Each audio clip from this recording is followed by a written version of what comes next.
26واں پارہ سورۃ الاحقاف بالکل ابتدا سے ہے۔ اعوذ باللہ من الشیطان الرجیم،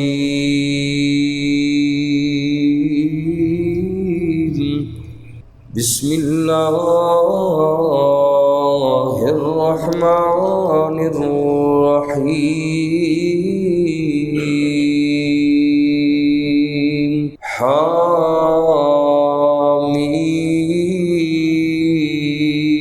حامیم، تنزیل الکتاب من اللہ العزیز الحکیم، تنزیل الکتاب، یہ کتاب نازل کی جا رہی ہے من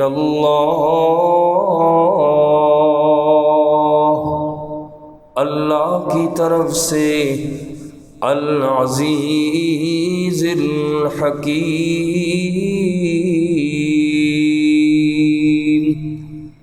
جو زبردست حکمت والے ہیں۔ سورۃ الاحقاف مکی صورت ہے، اور مکی صورت کا معنی یہ ہوا کہ وہ صورت جو ہجرت سے پہلے نازل ہوئی، ترتیب توقیفی کے اعتبار سے، یعنی قرآن کریم کی موجودہ ترتیب کے اعتبار سے، بلکہ قرآن کی ترتیب کے اعتبار سے یہ صورت 46ویں نمبر کی صورت ہے، اور جبکہ نزول کے اعتبار سے 114 صورتوں میں سے یہ 66 نمبر پر نازل ہوئی۔ اس سے پہلے سورۃ الجاثیہ 65 نمبر پہ نازل ہوئی، اور اس کے بعد سورہ زاریات یہ 67 نمبر پر نازل ہوئی۔ اور اس سورۃ مبارکہ کے کلمات 644 ہیں، اور جبکہ اس کے حروف 2600 حروف ہیں سورۃ الاحقاف کے، اور اس کی آیات 35 ہیں، اور جبکہ اس کے 4 رکوع ہیں۔ اس سورۃ پاک کا نام سورۃ الاحقاف، احقاف جمع ہے حقف کی، ہا کے نیچے زیر حقف، اور حقف کا معنی ہوتا ہے ریت کا ٹیلا۔ قوم عاد جس جگہ آباد تھی وہاں بہت سے ریت کے ٹیلے تھے، اس وجہ سے بہت سارے ٹیلوں کو عربی میں الاحقاف کہا جاتا ہے، احقاف کہا جاتا ہے، اس لیے اس سورۃ پاک کا نام بھی احقاف رکھا گیا۔ اور یہ سورۃ مبارکہ حوامیم سبع کی آخری صورت ہے۔ حوامیم سبع یعنی وہ 7 صورتیں جو حامیم سے شروع ہوتی تھی، اور سورۃ الاحقاف یہ آخری صورت ہے، یعنی 7ویں صورت ہے جو حامیم سے شروع ہوتی، اور اس سے پہلے 6 صورتیں حامیم والی گزر چکی ہیں۔ اس سورۃ پاک کا موضوع بھی دیگر جو مکی صورتیں ہیں انہی کے ساتھ ملتا جلتا ہے، یعنی اس سورۃ مبارکہ میں بھی زیادہ تر بنیادی عقائد، اللہ کی توحید، نبی پاک صلی اللہ علیہ وسلم کی رسالت، آخرت اور اللہ کے قرآن کی صداقت کو بیان کیا گیا۔ اور اسی طرح اس سورۃ مبارکہ میں جنات کی ایک جماعت کا بھی ذکر آئے گا کہ جنہوں نے حضور علیہ السلام کا قرآن سنا تھا، اور وہ جنوں کی جماعت اسلام لے آئی تھی۔ انشاءاللہ تفصیلی واقعہ اپنے مقام پہ عرض کریں گے۔ اور اسی طرح اس سورت کے نزول کے وقت ایسے واقعات پیش آ رہے تھے کہ ایک ہی گھرانے میں والدین مسلمان ہو چکے ہیں جبکہ اولاد مسلمان نہیں تھی۔ اور اولاد والدین کو ملامت کرتی تھی کہ تم مسلمان کیوں ہوئے، اور اسی طرح اس کے برعکس بھی بعض گھروں میں ایسا تھا کہ بچے مسلمان ہو گئے تھے اور والدین کافر ہی تھے۔ ان والدین نے، کافر والدین نے اپنے مسلمان اولاد پر تشدد کیا۔ اسی پس منظر میں والدین کے حقوق بھی اس صورت مبارکہ میں بیان کیے جائیں گے۔ یہ مختصر تعارف تھا اس صورت مبارکہ کا۔ اور سب سے پہلے حامیم یہ حروف مقطعات میں سے ہے، اور حروف مقطعات کا معنی اللہ اعلم بمرادہ، اللہ کے علاوہ کوئی نہیں جانتا کہ یہ ان کا کیا معنی ہے، کیا مطلب ہے۔ اور دوسری آیت مبارکہ میں اللہ کریم نے قرآن کریم کی صداقت اور حقانیت کو بیان کیا۔ جتنی بھی حامیم والی صورتیں گزری ہیں، ہر صورت کا آغاز قرآن کی حقانیت اور صداقت سے ہوتا ہے۔ یہاں بھی اللہ نے قرآن کی صداقت اور حقانیت کو سب سے پہلے بیان کیا کہ یہ قرآن اللہ کی طرف سے ہے، اور اس میں مشرکین کا رد بھی ہے۔ مشرکین یہ کہتے تھے یہ اللہ کا کلام نہیں ہے، معاذ اللہ، نبی پاک صلی اللہ علیہ وسلم کسی اجمی سے جا کر قرآن سیکھتے ہیں۔ تو اللہ پاک نے ابتداءً ہی یہی ذکر فرمایا کہ یہ کتاب اللہ کی طرف سے منزل من اللہ ہے، اللہ کی طرف سے نازل شدہ ہے، یہ کسی بندے کا کلام نہیں ہے۔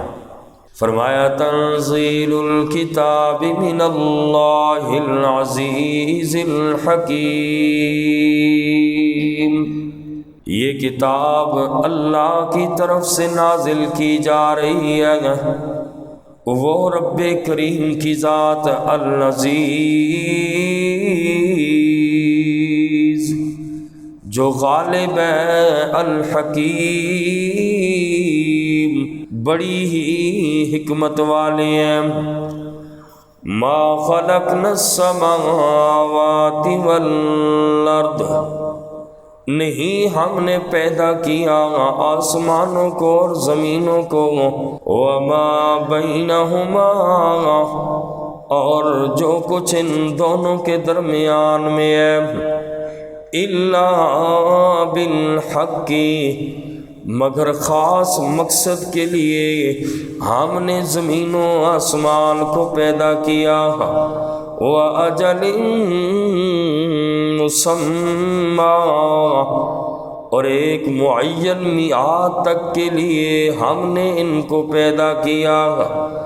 وَالَّذِينَ كَفَرُوا، اور وہ لوگ جنہوں نے کفر کیا، عَمَّا أُنذِرُوا، جس بات سے وہ ڈرائے گئے ہیں، معرضون،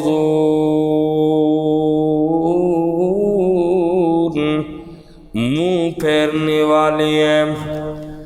اس آیت مبارکہ میں اللہ کریم نے کائنات کی تخلیق کے متعلق فرمایا کہ کائنات کی تخلیق جو کچھ اس کے اندر ہے یہ بیکار نہیں ہے، بلکہ ایک خاص مقصد ہے اس زمین کائنات کے بنانے کا، اور یہ ہے بھی ایک خاص مدت تک کے لیے ہے، یہ نظام دائمی نہیں ہے، یہ کائنات کا نظام ہمیشہ کے لیے نہیں ہے، خاص مقصد الا بالحق۔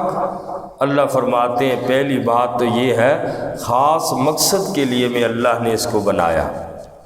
مقصد کیا ہے اس زمین کا، کائنات کا، آسمان کا؟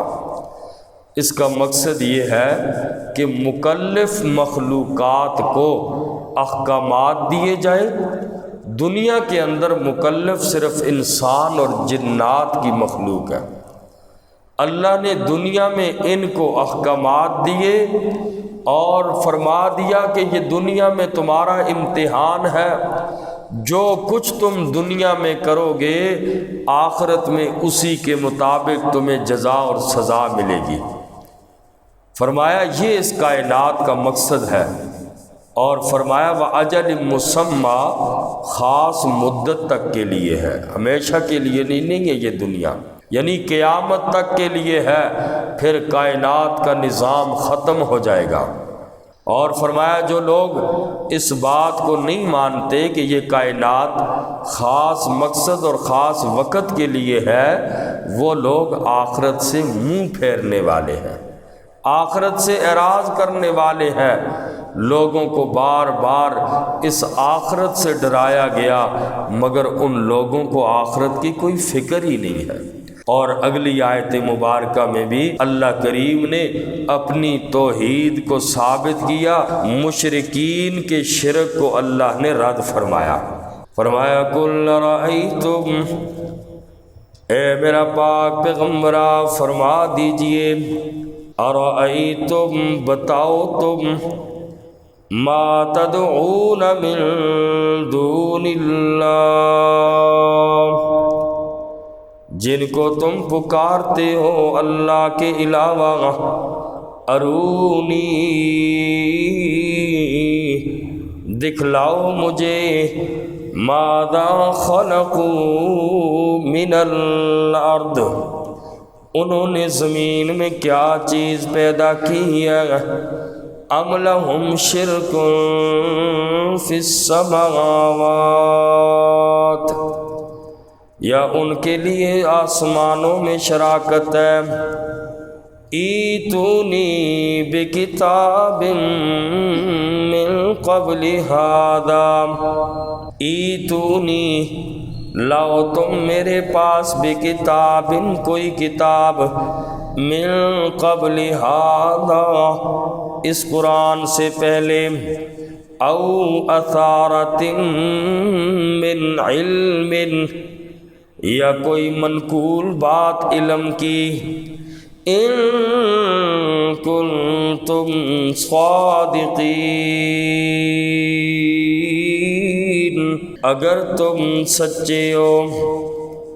اللہ پاک نے فرمایا اے میرا پاک پیغمبر، آپ ان مشرکین سے پوچھئے تو صحیح کہ جن کو تم دنیا کے اندر اللہ کو چھوڑ کے مشکل کشا مانتے ہو، حاجت روا مانتے ہو، اللہ کا شریک بناتے ہو، ذرا بتاؤ تو صحیح انہوں نے کیا چیز پیدا کیا، بتاؤ تو صحیح تم اللہ کا شریک بناتے ہو، انہوں نے دنیا میں کیا زمین بنائی، آسمان بنائے، درخت بنائے، پہاڑ بنائے، مکھی مچھر بنایا، کوئی چیز تو بتاؤ کہ جو انہوں نے بنایا جن کی تم پوجا کرتے ہو اللہ کو چھوڑ کر۔ یا ام لہم شرک فی السماوات، یا ان کی آسمان میں شراکت ہے کہ ایک آسمان ان میں سے کسی بت نے بنایا، ان میں سے کسی اور معبود نے بنایا ہو، بتاؤ تو صحیح آسمانوں میں رب کی شراکت ہے ان لوگوں کی، کیوں تم اللہ کے در کو چھوڑ کے غیروں کے در پہ جھکتے ہو؟ اللہ نے سورہ حج میں فرمایا جن کی پوجا تم کرتے ہو ان کی مثال رب نے دی، فرمایا یا ایھا الناس ضرب مثل فاستمعوا لہ، او لوگو اللہ نے قرآن میں بیان کی ایک مثال ہے، فاستمعوا لہ، غور سے سنو، اللہ نے جو مثال ان معبودوں کی بتائی ہے ان کی حیثیت کیا ہے، اللہ فرماتے ہیں ان الذین تدعون من دون اللہ، بے شک وہ لوگ جو اللہ کے علاوہ پکارتے ہیں، جن جن کو مشکل کشا کہتے ہیں، حاجت روا بناتے ہیں، اللہ کے نبیوں کو بناتے ہیں، اللہ کے ولیوں کو معبود بناتے ہیں، اللہ فرماتے ہیں لن یخلقوا ذبابا، ہرگز وہ پیدا نہیں کر سکتے ایک مکھی کو جنہیں تم اللہ کو چھوڑ کے پکارتے ہو۔ اللہ فرماتے ہیں وہ تو ایک مکھی کو بھی پیدا نہیں کر سکتے۔ وَلَوِ اجْتَمَعُوا لَا، اگرچہ سارے تمہارے معبود اکٹھے ہو جائے ایک مکھی بنانے کے لیے، مکھی تو درکنار، یہ لوگ مکھی کا پر بھی نہیں بنا سکتے۔ اے لوگوں کہاں گئی تمہاری عقل؟ سوچو نا، اللہ کے در کو چھوڑ کے کیوں غیروں کے در پہ جاتے ہو؟ اور ان کی حیثیت یہ ہے جن بتوں کو لات منات عزا کو تم مانتے ہو، وَإِن يَسْلُبْهُمُ الذُّبَابُ شَيْئًا لَا يَسْتَنْقِذُوهُ، اور وہ اتنے حقیر ہیں، بے بس ہیں۔ وَإِن يَسْلُبْهُمُ الذُّبَابُ شَيْئًا، اگر چھین لے وہ مکھی ان کے دسترخوان سے کوئی بھی چیز، لا يَسْتَنْقِذُوهُ، وہ مکھی سے چھوٹا سا کھانے کا ٹکڑا بھی نہیں اٹھا سکتے، واپس نہیں لا سکتے۔ ضعف الطالب والمطلوب، طلب کرنے والا بھی کمزور ہے، جس سے طلب کیا جاتا ہے وہ بھی کمزور ہے۔ اور لوگوں فرمایا ان بتوں سے، وہ خود بت بھی ان کے پاس کوئی اختیار نہیں۔ جن جن کو تم پوجتے ہو کائنات کے اندر، سورج کو پوجنے والوں، چاند کو پوجنے والوں، مخلوق میں کسی بھی چیز کو پوجتے ہو، اللہ فرماتے ہیں ضعف الطالب والمطلوب، مانگنے والا بھی ان سے یہ بھی کمزور ہے، جس سے مانگا جاتا ہے وہ بھی کمزور ہے۔ لوگوں اللہ کے در کو چھوڑ کے کسی اور کے در پہ نہ جاؤ۔ قُلْ أَرَأَيْتُمْ مَا تَدْعُونَ مِن دُونِ اللَّهِ أَرُونِي مَاذَا خَلَقُوا مِنَ الْأَرْضِ، اللہ فرما رہے ہیں میرا پاک پیغمبر ان لوگوں سے پوچھو نا، دکھلاؤ نا مجھے تمہارے معبودوں نے کیا چیز زمین میں پیدا کی ہے، آسمانوں میں کس چیز میں شراکت ہے۔ جو خالق ہوتا ہے اسی کو معبود بنایا جاتا ہے، آخر تم کس بنیاد پر ان بتوں کو پکارتے ہو، اللہ کی مخلوق کو پکارتے ہو، انہیں معبود سمجھتے ہو؟ خالق تو صرف اللہ ہے۔ اللہ فرماتے ہیں ساری کائنات کو میں اللہ نے بنایا، لہذا معبود بھی صرف میں اللہ۔ اور آگے اللہ پاک نے فرمایا ایتونی بکتاب من قبل ھذا، چلو لوگو تمہارے پاس عقلی دلیل نہیں ہے، نقلی دلیل لے کے آ جاؤ تاکہ میں مان لوں میرے علاوہ بھی کوئی معبود ہے۔ اس قرآن سے پہلے کی کوئی آسمانی کتاب لے آؤ، کوئی صحیفہ لے آؤ، ایتونی بکتاب من قبل ھذا، کوئی کتاب لے کر آؤ جس میں لکھا ہوا ہو کہ اللہ کے سوا کوئی اور بھی معبود ہے۔ نقلی دلیل کے طور پر یا تو کتاب پیش کی جا سکتی ہے یا کسی نیک صالح آدمی کا قول بیان کیا جا سکتا ہے، دیکھو جی فلاں بزرگ نے کہا ہے کہ اللہ کے ساتھ شریک ٹھہراؤ۔ نہ تمہارے پاس کسی بندے کا قول ہے، نہ کسی نبی کا قول ہے، نہ کسی ولی کا قول ہے، تم لوگوں نے اپنی طرف سے شرک اللہ پہ باندھ لیا ہے۔ اور فرمایا دنیا کے اندر ہر نبی آیا، ہر ولی آیا، ہر مبلغ آیا، اس نے دعوت یہی دی لوگوں لا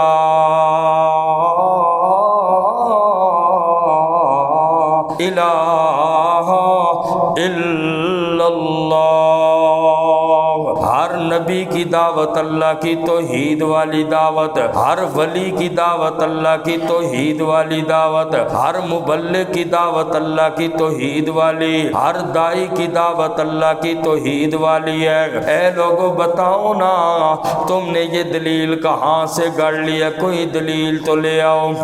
حضرت لقمان بہت بڑے حکیم گزرے، اللہ نے قرآن میں فرمایا انہوں نے بھی اپنی اولاد کو یہی نصیحت کی تھی، یا بنیا لا تشرک باللہ، او میرے بچے کچھ بھی ہو جائے اللہ کے ساتھ کسی کو شریک نہ کرنا۔ اے مکے کے مشرکو، اے قیامت تک آنے والوں شرک کرنے والوں، لے کے آؤ نہ کوئی دلیل، ایتونی بکتاب من قبل ھذا او اثارۃ من علم، کوئی دلیل لے کے آؤ، کتاب لے کے آؤ، کوئی کسی کی بات لے کے آؤ، ان کنتم صادقین،